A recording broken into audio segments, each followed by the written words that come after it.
A paz do Senhor, meus irmãos. Aqui quem vos fala é o pastor Jusley, e nós estamos estudando o livro ou a carta aos Romanos, e nós estamos já no capítulo 14 da carta aos Romanos. Estamos utilizando o livro de John Stott, a mensagem de Romanos. O capítulo 14, só para vocês terem uma ideia, trata do relacionamento ou do relacionar-se com os mais fracos.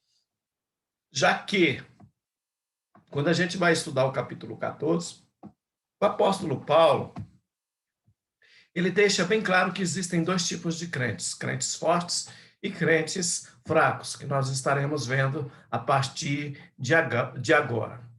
Nos dois capítulos anteriores de Romanos, eles enfatizaram a supremacia do amor, seja amando os nossos inimigos, conforme capítulo 12, versículo 9, 14 e 17 a seguir, ou amando o nosso próximo, conforme capítulo 13, versículo 8 a seguir. Agora, no capítulo 14, Paulo traz um exemplo mais demorado e detalhado do que significa na prática agir por amor, conforme capítulo 14, versículo 15, que diz: se outro irmão se aflige em razão do que você come ao ingerir este alimento, você não age com amor. Mas aqui no capítulo 14, versículo 15, ou no sentido literal, que seria andar segundo o amor, conforme a versão atualizada e revista, ela trata-se da relação entre dois grupos da comunidade cristã de Roma. E quando eu falo de dois grupos da comunidade cristã, de crentes, né?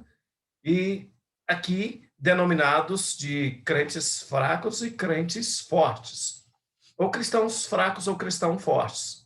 Nós que somos fortes devemos suportar as fraquezas dos fracos, conforme capítulo 14, versículo 1. E é importante, desde já, esclarecer de início que a fraqueza que o apóstolo Paulo se refere, ela não é uma fraqueza da vontade ou uma fraqueza do caráter da pessoa, mas especificamente de fé, conforme 14:1 que diz: aceitem os que são fracos na fé. Fica bem claro aqui que é aqueles que são fracos na fé. E não discutam sobre as opiniões deles acerca do que é certo ou errado. Então, o apóstolo Paulo faz uma consideração aqui para que não haja discussão e que possamos aceitá-los, os que são fracos na fé. E é uma fraqueza na certeza de que a fé de alguém permite-lhe fazer certas coisas. E assim, se estamos tentando retratar uma irmã ou um irmão mais fracos, não devemos, de forma alguma, imaginar um cristão vulnerável e facilmente vencido pela tentação, mas sim um cristão sensível, cheio de indecisões e escrúpulos. E o que falta ao cristão fraco não é a força de vontade, mas a liberdade de consciência, que nós veremos nos próximos slides. Você vai compreender muito bem do que eu estou falando. Mas quem eram os fracos e os fortes de Roma? Essa é a pergunta que o apóstolo Paulo trata muito bem no capítulo 14. Para responder essa pergunta, nós temos 4 propostas principais concernentes à identidade dos fracos e à identidade dos fortes. Consequentemente, seriam identificados pelo contraste. A primeira possibilidade é que esses cristãos fracos, ou é justamente por eles serem ex-idólatras, recém-convertidos do paganismo. Aliás, o mesmo grupo que Paulo havia encontrado em 1 Coríntios e sobre o qual ele escreve em 1 Coríntios capítulo 8. Uma segunda sugestão, uma possibilidade, é que esses fracos sejam ascetas, que já vimos nas aulas anteriores. E, na verdade, a ampla divulgação do ascetismo religioso na antiguidade, ela é bem documentado, e ideias e práticas ascetas bem poderia ter se infiltrado na Igreja de Roma, ter influenciado esses tipos de crentes. São considerados aqui como cristãos fracos. Uma terceira possibilidade, que é sustentada por C.K. Barrett, é que os fracos seriam os legalistas. E a expressão fraco na fé, meus irmãos, segundo ele, atesta a falha ou incapacidade de compreender o princípio fundamental, enfatizado página após página deste capítulo, de que os homens são justificados e reconciliados com Deus, não por meio do vegetarianismo, da abstinência ou da guarda do sábado, mas somente pela fé. Isso é respondido através das leituras da Carta de Romanos por Lutero. Ele tem a resposta daquilo que ele procurava, porque quando ele encontra este versículo que o justo ele viverá pela fé, ele encontra aqui as respostas para todas as práticas que ele, às vezes, se dilacerava, ele pegava, né, algumas coisas aqui para bater, porque era muita aflição que ele sentia, e quando ele encontra este versículo, ele tem uma resposta daquilo que ele procurava.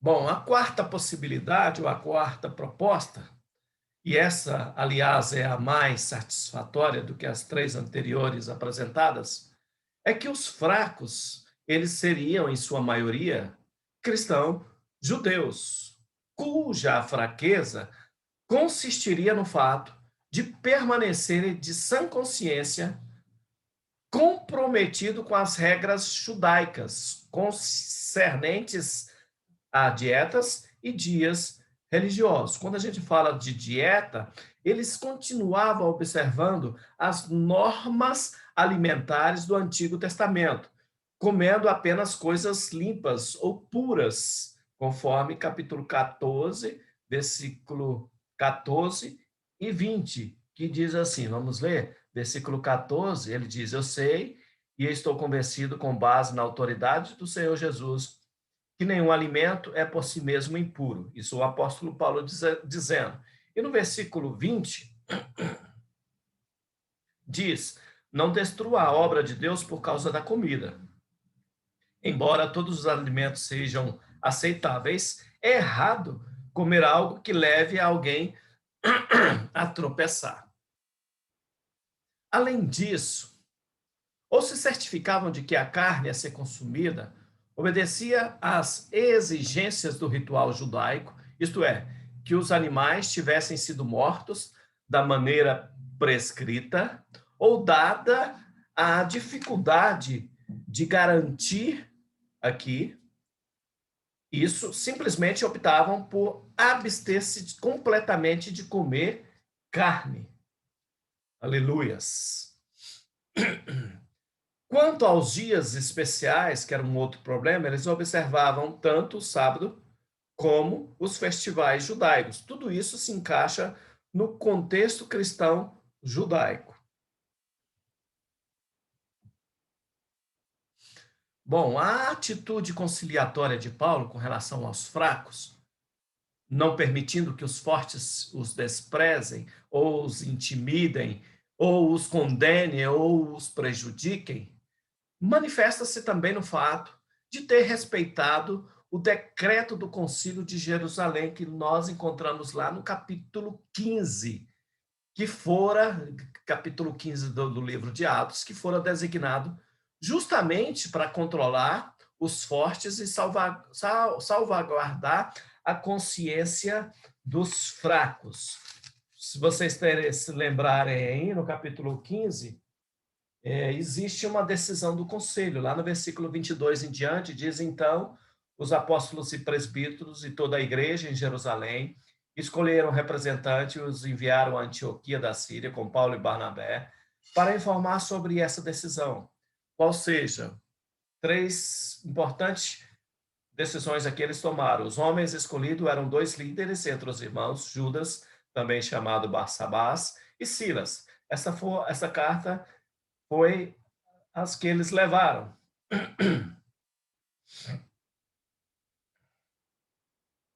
Bom, aqui existiam 3 conselhos que eles deram, para abster-se das coisas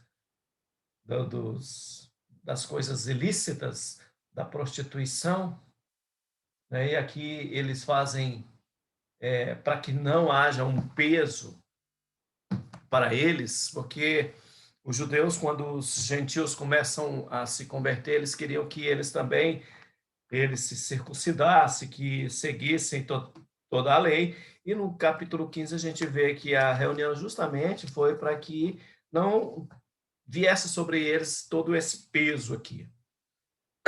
Então, após declarar categoricamente que a circuncisão não era necessária para a salvação, que era o princípio teológico central em questão, o concílio não apenas tacitamente deu aos cristãos judeus a liberdade de continuarem com suas práticas culturais cerimoniais peculiares, como pediu aos cristãos gentios, que em determinadas circunstâncias se abstivessem de práticas que pudessem ofender a consciência sensível dos cristãos judeus. Por exemplo, pedindo-lhes que evitassem eidolotita, que é a carne não purificada.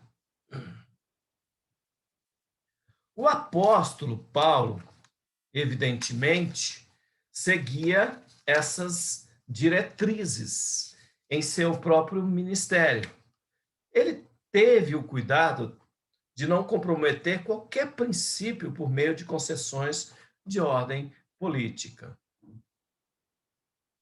Uma outra característica que merece nossa atenção nesta passagem é a forma como o apóstolo Paulo integra teologia e ética. Os assuntos de que ele está tratando são muitos corriqueiros, e mesmo assim ele os fundamenta nas verdades da cruz. Ele trata sobre a ressurreição, sobre a volta de Cristo, a parousia, o juízo. E o apóstolo Paulo ele foi muito apropriado, o título dado por Griffith Thomas, quanto à sua exposição de Romanos 14, que são doutrinas sublimes para humildes deveres. Vejamos o esboço do argumento do apóstolo Paulo nesta longa sessão que vai do capítulo 14, 1 até o capítulo 15, versículo 13.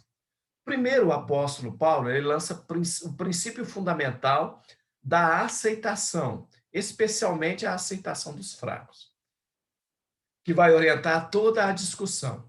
E é uma aceitação positiva. Aceitem. E, ao mesmo tempo, tem suas restrições. E diz, sem discutir assuntos com os crentes fracos, controvertidos, conforme Romanos 14, versículo 1. Depois, cobrindo o resto da passagem, o apóstolo Paulo desenvolve 3 deduções negativas decorrentes desse seu conceito positivo. Vejamos. Ele diz aos seus leitores que eles não devem nem desprezar, nem condenar o fraco, conforme versículos 2 até 13, parte A. E não devem também ofendê-los, nem destruí-los, a partir do versículo 13, parte B, até o versículo 23. E que seu alvo deve ser não agradar a si mesmo, mas seguir o exemplo altruísta de Cristo, capítulo 15, do versículo 1 a 4. E para concluir, ele celebra a união entre judeus e gentios na glorificação a Deus, conforme capítulo 15, versículo de 5 a 13. Vejamos. Primeiro, o princípio positivo, versículo 1.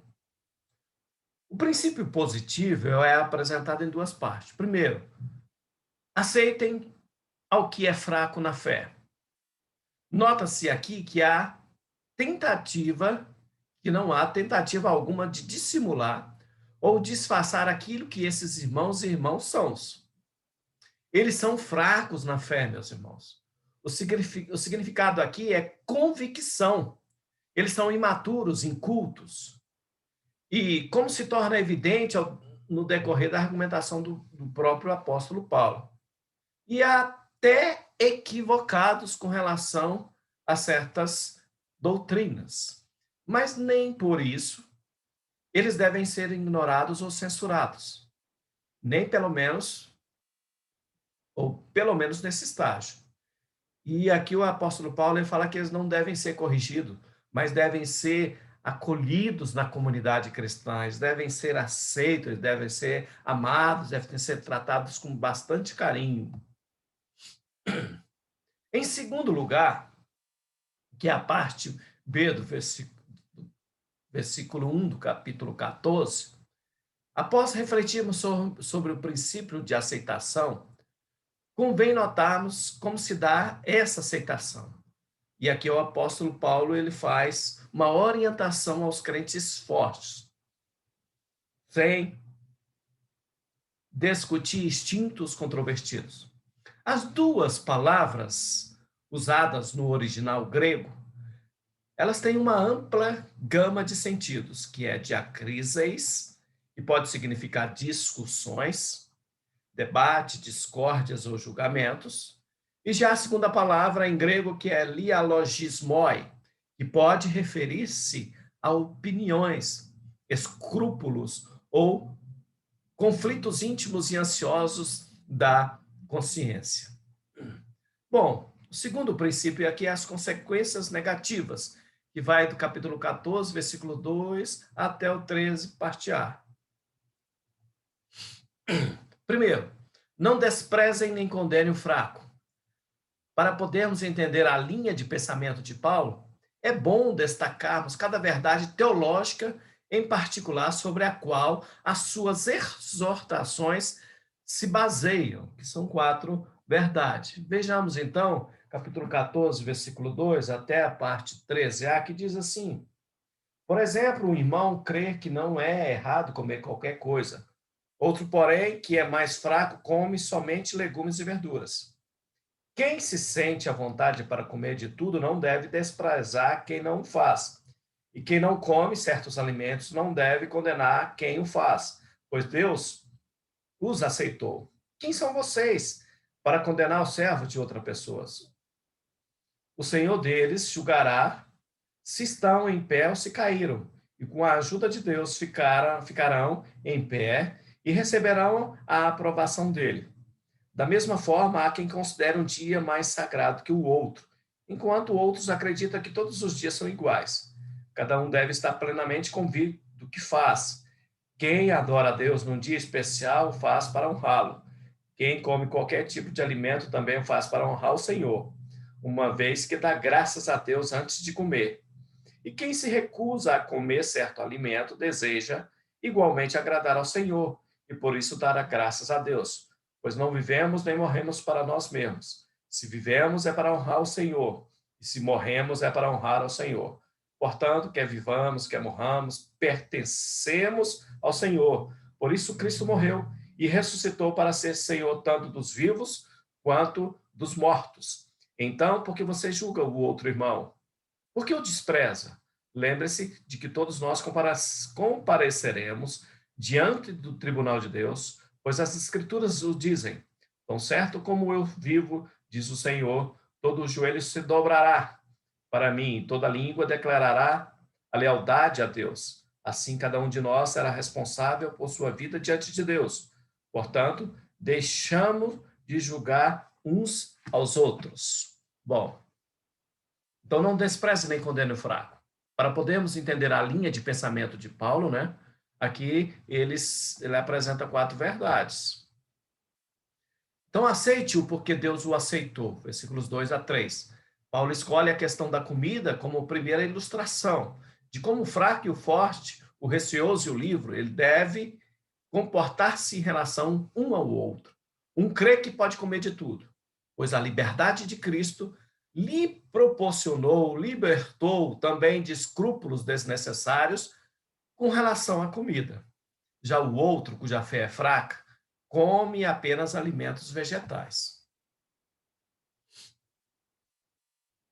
Terceiro ponto, aceite-o porque Cristo morreu e ressuscitou para ser Senhor, tanto do crente fraco quanto do crente forte.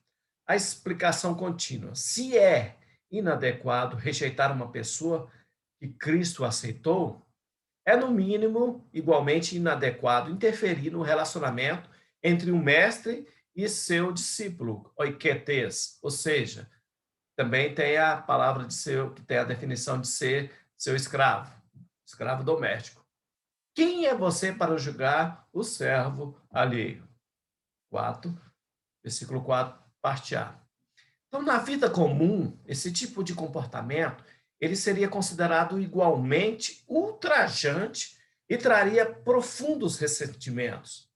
Da mesma maneira, nós não temos nada que interferir entre um ou outro cristão e Cristo, usurpando assim o papel de Cristo em sua vida. Quem somos nós? É para o seu Senhor que ele está de pé ou cai. Sua responsabilidade não é para conosco, nem somos responsáveis por ele. E ficará de pé, pois o Senhor é capaz de sustentar, dando-lhe a sua aprovação, quer o aprovemos ou quer não o aprovemos. Um outro ponto que o apóstolo Paulo aborda, aceite-o, que está lá no versículo 10, parte A, aceite-o porque ele é seu irmão. Paulo acaba de escrever acerca dos fortes e dos fracos, dos liberais e dos abstêmios, dos vivos e dos mortos. Tudo isso em termos bem gerais e impessoais.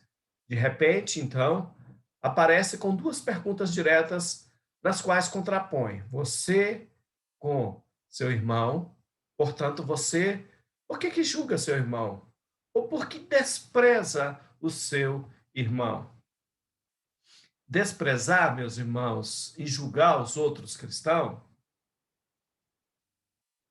com um sorriso de desdém ou com a carranca de juízo acusador, ambos se revelam agora com atitudes completamente anômalas. Por quê? Não apenas porque Deus os aceitou, porque foi Cristo que morreu e ressuscitou para ser Senhor comum, tanto de crentes fracos quanto de crentes fortes. Mas também porque a relação que existe entre nós e eles é a mais forte possível.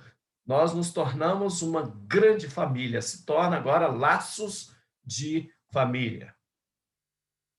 Quer se trate do fraco, com todas as suas tediosas dúvidas e temores, quer se trate do forte, com todas as suas impetuosas certezas e liberdades, ambos não são nossos irmãos e irmãs. Então, quando nos lembramos disso, nossa atitude para com eles torna-se, de repente, menos crítica e impaciente. Ela se torna mais generosa e carinhosa quando nós lembramos que eles também são nossos irmãos em Cristo Jesus, nosso Senhor. Um outro ponto que o apóstolo Paulo aborda, que está no versículo 10, parte B, até 13, parte A, aceite-o, porque todos nós iremos comparecer diante do tribunal de Deus.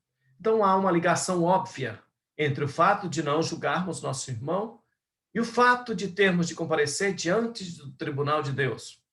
Não devemos julgar, porque haveremos de ser julgados. Parece ser uma alusão à palavra de Jesus. Não julguem, não julgueis, nem condeneis, para que vocês não sejam nem condenados nem julgados. E que tipo de julgamento Jesus estava se referindo, porém? Jesus não está proibindo aqui a crítica, ou dizendo que devemos abrir mão da nossa capacidade crítica.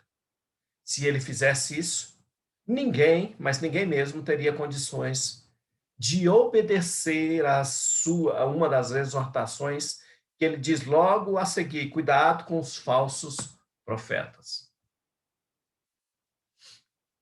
Bom, então 4 verdades teológicas, portanto, cercam a admoestação de Paulo a que se aceite o fraco, não desprezando-o nem condenando-o. Essas verdades têm a ver com Deus, com Cristo, com eles e com nós mesmos. Então, primeiro, Deus os aceitou. Glória a Deus. Segundo, Cristo morreu e ressuscitou para ser Senhor, tanto deles como Senhor nosso. E terceiro, eles são nossos irmãos e irmãs, e, portanto, nós somos membros da mesma família. E quarto e último, todos nós compareceremos diante do tribunal de Deus. 10, versículo parte B. Então, qualquer uma dessas quatro verdades já deveria ser o suficiente para santificar nossos relacionamentos. Juntas, as quatro nos deixam sem desculpa alguma. E ainda há duas por vir. Vejamos então. Terceiro, não ofenda ou destrua o fraco. Capítulo 14, versículo 13b até versículo 23. Nessa sessão, meus irmãos, tal como na anterior, é que se tem em mente principalmente o nosso relacionamento com o fraco. Se bem que há 3 versículos em que se faz referência um ao outro, que seriam os versículos 13a, 19 e 15, capítulo 15, versículo 7, que falam de deveres recíprocos entre o fraco e o forte. E a grande ênfase em todo este bloco consiste na responsabilidade cristã do forte para com o fraco. Só que a argumentação vai de como os fortes deveriam considerar os fracos, até como eles deveriam tratá-los, isto é, das atitudes, não desprezar nem condená-los, para as ações, que seria não levá-los a tropeçar nem jamais destruí-los. Bom, em vez de julgar uns aos outros, o apóstolo Paulo, ele escreve: façamos o propósito de não colocar pedra de tropeço ou obstáculo no caminho do irmão, conforme versículo 13, parte B, que diz assim: em vez disso, resolvam viver de modo a nunca fazer um irmão tropeçar e cair. O que devemos fazer em termos de juízo ou decisão é evitar colocar empecilho, que seria proscoma, ou escândalo, que no grego seria escandalon, no caminho de nosso irmão, levando-o assim a tropeçar e a cair. E uma quarta verdade: aceite-o porque o reino de Deus é mais importante do que comida e é mais importante do que comida. Bom, se a primeira verdade teológica que suporta o apelo de Paulo para que os fortes se controlem é a cruz de Cristo, a segunda verdade é o reino de Deus, isto é, o domínio gracioso de Deus através da pessoa de Cristo e pelo agir poderoso do Espírito Santo na vida do seu povo, proporcionando assim uma livre salvação e exigindo de cada um de nós uma obediência radical. Bom, embora no ensino de Paulo o reino de Deus não seja uma doutrina tão central como o foi nos ensinos de Jesus, entretanto, ele ocupa um lugar preeminente. O que o apóstolo Paulo argumenta agora é que sempre que o forte insiste em usar a sua liberdade para comer o que quiser, nem que seja às expensas do bem-estar do fraco, ele está incorrendo em uma falha muito grave de desproporção. Essa pessoa ele está superestimando a importância do comida, ou dando um grande valor à comida, coisa que é trivial e que não é central, e ele subestima a importância do reino, que é uma coisa central. Pois o reino de Deus, conforme o versículo 17, não é comida e nem bebida, mas justiça, paz, alegria no Espírito Santo. Oh, glórias! Os versículos 19 a 21, que eu gostaria de ler para vocês, diz: portanto, tenhamos como alvo a harmonia e procuremos edificar uns aos outros. Não destrua a obra de Deus por causa da comida. Embora todos os alimentos sejam aceitáveis, é errado comer algo que leve alguém a tropeçar. É melhor deixar de comer carne, ou de beber vinho, ou de fazer qualquer outra coisa que leve um irmão a tropeçar. Então, nesses versículos 19 e 21, repetem, reforçam e aplicam o mesmo ensino com respeito à proporção ou o equilíbrio. Eles contêm 3 exortações. A primeira é: por isso, esforcemo-nos em promover, e traduzido ao pé da letra é: vamos perseguir, tudo quanto conduz à paz e à edificação mútua. Paz aqui parece ser o shalom, que se experimenta no seio da comunidade cristã, enquanto que edificação seria edificar um ao outro em Cristo.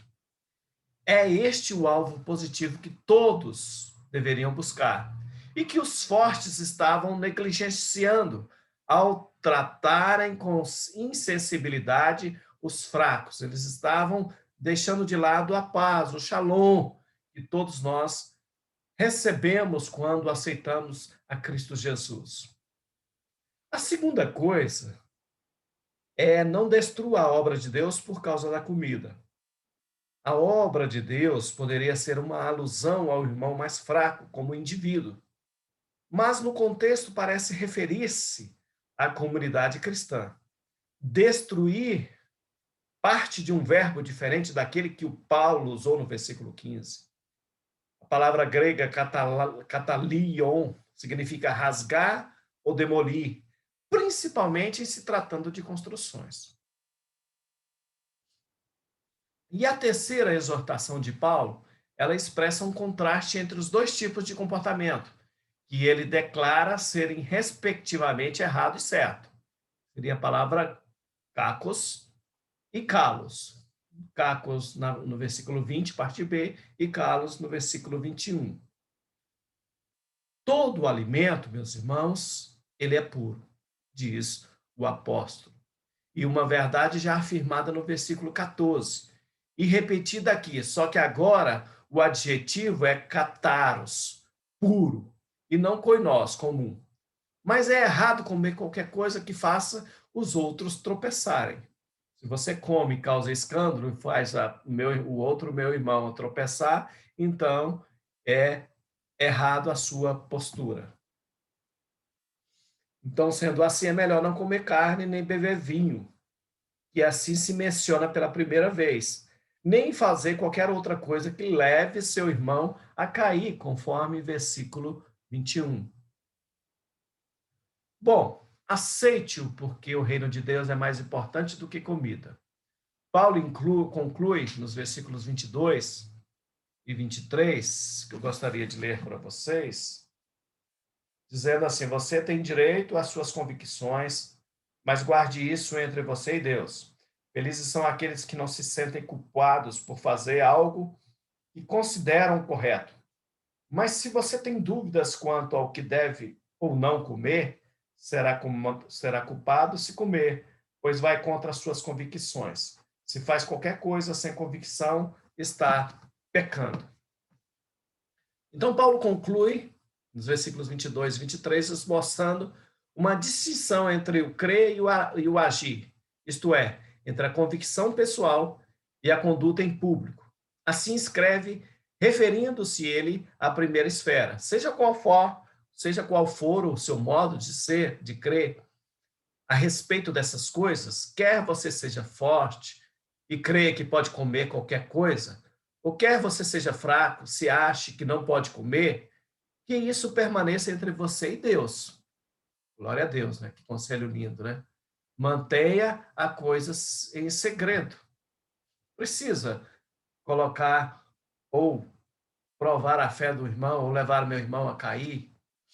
Não há necessidade alguma de exibir seus pontos de vista ou de impô-los às outras pessoas.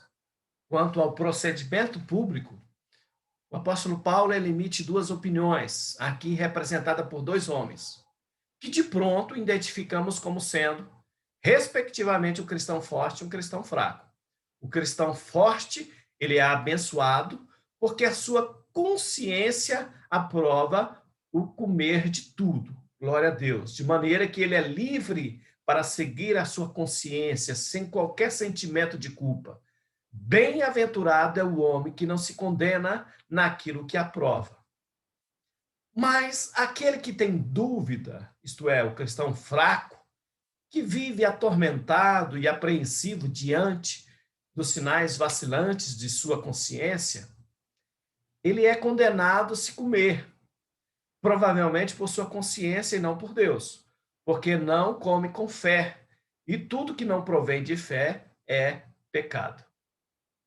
Bom, Paulo apresenta dois fundamentos teológicos para esta exortação, além já dos quatro desenvolvidos nos versículos anteriores que nós vimos nos slides anteriores.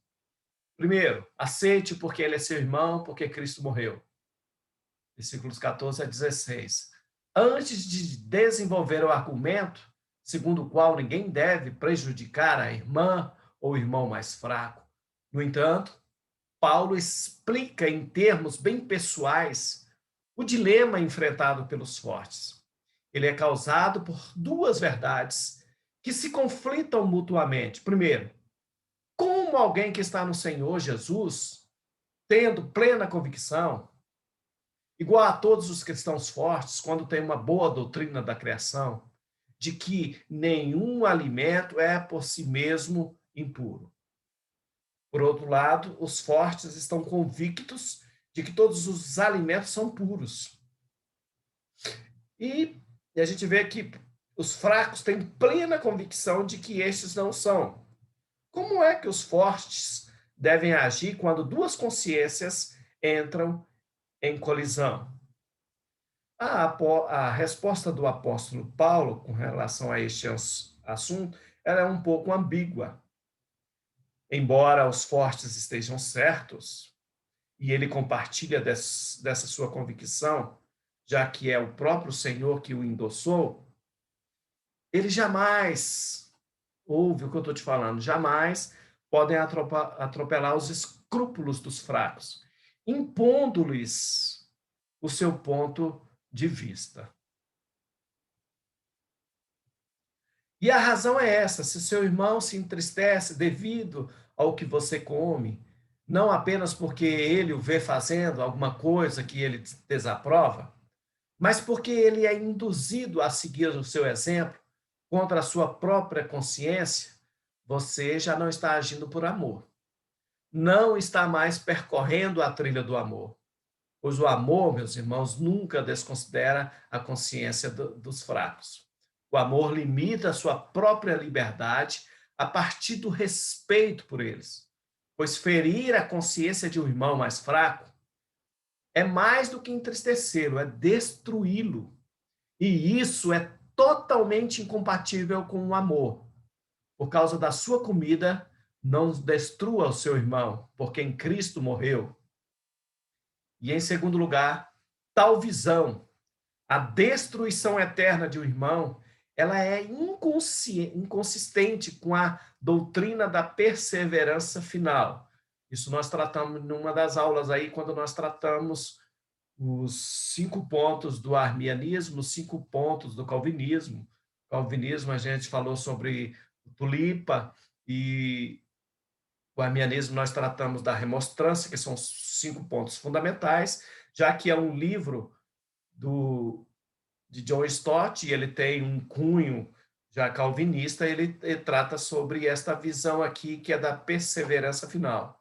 E ela expressa com tanta eloquência pelo apóstolo Paulo em Romanos 8, 28 e 29, quando ele afirma que absolutamente nada, mas nada mesmo, pode nos separar do amor de Deus que está em Cristo Jesus, nosso Senhor. A marca que identifica todo irmão ou irmã de verdade é justamente essa. Sublinha aí o que eu estou te falando. O amor inabalável de Deus o fará perseverar até o fim. Amém? E em terceiro, Paulo escreve no versículo 15 que os fortes são capazes de destruir os fracos. Mas Jesus disse que o próprio Deus é a única pessoa que pode e irá destruir as pessoas no inferno. Quarto, o contexto requer uma interpretação diferente de destruir. A palavra grega apolimi tem um amplo aspecto de sentidos, que vão desde matar até estragar. Aqui, o contrário de destruir é edificar.